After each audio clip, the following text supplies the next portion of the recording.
It is I, it is me, it's your boy E to the R to the I to the C. And this right here is the life of times of Eric. You know what's really crazy to me is that I think over time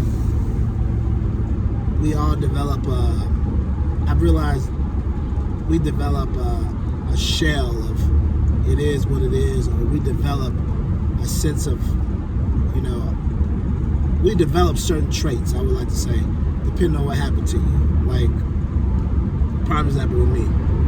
I've had jobs, lost jobs, I've been laid off from jobs due to just the company downsize and whatever, maybe, you know, the startup or whatever. And, you know, the first time I felt, you know, hurt, because I was like, hey, like, never had let go from a job before, what was going on, blah, blah, blah. And then after that, you just start, after it happens that first time, it's almost like, the next time, you just start preparing, like, make sure I just keep saving my money just in case stuff happens, anything can happen. And then when that happens again, you're like, yep, always keep a savings, always do this. So when it happens the second time, when people are crying and panicking and everything else, you're not doing any of that. You're not freaking out. The only thing you're doing is, hey man, when I get my severance, when I'm gonna get my severance. And then I also start to think that when certain things start happening to you in life that you can't control, or you know, you get turned over to, you just start developing traits of, it is what it is, man. It is what it is, bro.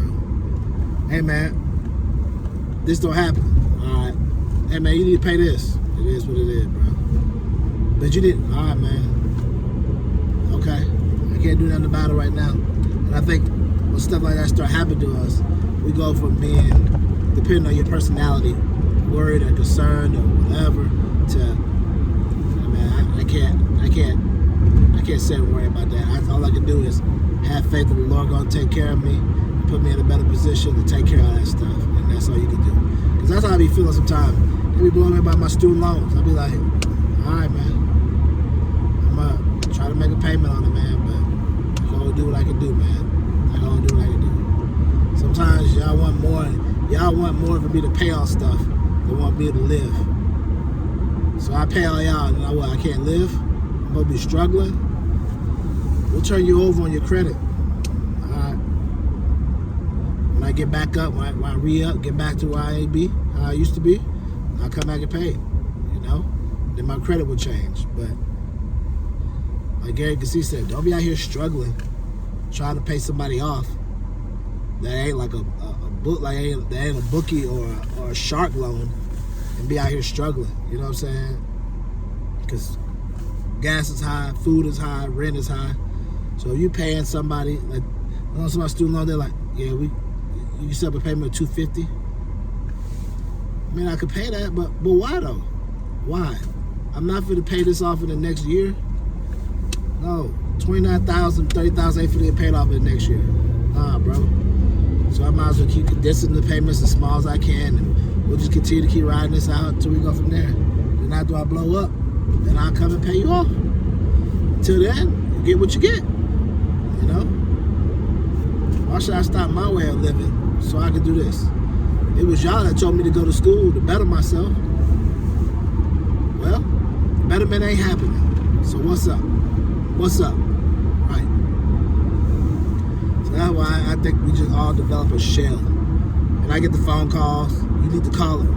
All right, man. All right, man. I just started to realize, man, life is life, man. Life is gonna happen. It's all about you, how you gonna look at life and how you gonna let it defy you, make you feel. You know what I'm saying? Either you gonna feel like nothing's gonna go right, or you gonna feel like it is what it is, and I just have to deal with the consequences of what's gonna be. But you know, I always said to myself, it could be worse. It could be not healthy.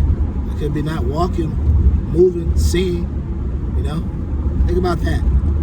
Think about all the people that got medical bills and they really can't do anything about this situation. Like go out and work or go look for another job. They're really sick and they got people calling them. You owe us $30,000 on these medical bills, you know? That's even worse.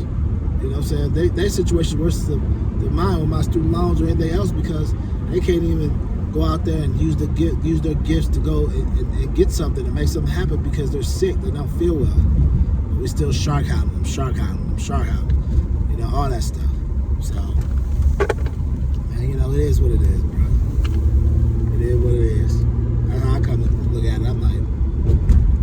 see y'all calling me, but I do what I can do when I can do it, man. But I'm not finna jeopardize right now what I'm doing, the motion of how I'm living, to go and just, yeah, 250, 300 on student loans. It's not finna get paid off. Not now, it ain't. Nah, we'll wait. Ain't paying out this long. We'll go a little bit longer. And we'll go from there. I want to tell the Lord all the time, Lord, it's in your hands now. Because DB's not finna stress over this. DB's stress over stuff back in the past. Not anymore. My first lady used to tell me all the time, if I ain't got it, I ain't got it. What I'm supposed to do? Valid point. If I ain't got it, I ain't got it. What am I supposed to do? Even when I didn't have a job. Hey, you gonna pay on these student loans? What, bro? I don't have no job right now. Well, can you make a payment of $140? I didn't. Alright. Since obviously you're not listening and you don't care that I tell you I don't have no job right now. It's cool. It's whatever. Alright, cool. So what can we expect that payment when I get a job? What? Yeah. So, alright. Anything else? Well, you know, Mr. Burns, just okay then. Anything else? Alright. That's how I had to do it, man. Can't let these people bore you to death, die you to death. I mean, I understand people be like, well, you borrowed the money. Yeah, I understand that. With hopes of getting that high-paying job that you promised. Or you got a credit card, they be like, you borrowed a credit card. All right, I understand. You may be like, hey, I borrowed the credit card money. I understand. I was paying on the credit card. But what happened? Jobs happened. People lost their jobs. People not working. What you want me to do? We can only do so much.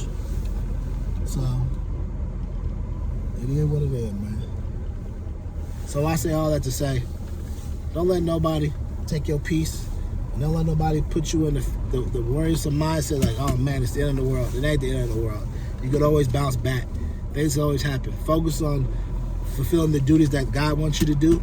And I guarantee you the blessing will come to you, the money will come to you. Don't worry about how your paycheck look right now. Your paycheck gonna get bigger. And when it gets bigger, you can go back and start paying that stuff off. And then it'll start dropping off your credit. But don't sabotage your way of living so you be out here struggling and not being able to get by and do what you gotta do. You know what I'm saying? So if you had to pick between $50 to run on ads or $50 to pay one of these creditors, run them ads, because that $50 on them ads could turn into $500. You paying them creditors ain't gonna turn into $500. So just remember that. And also, keep living your life, because if you don't, your life is not going to live you.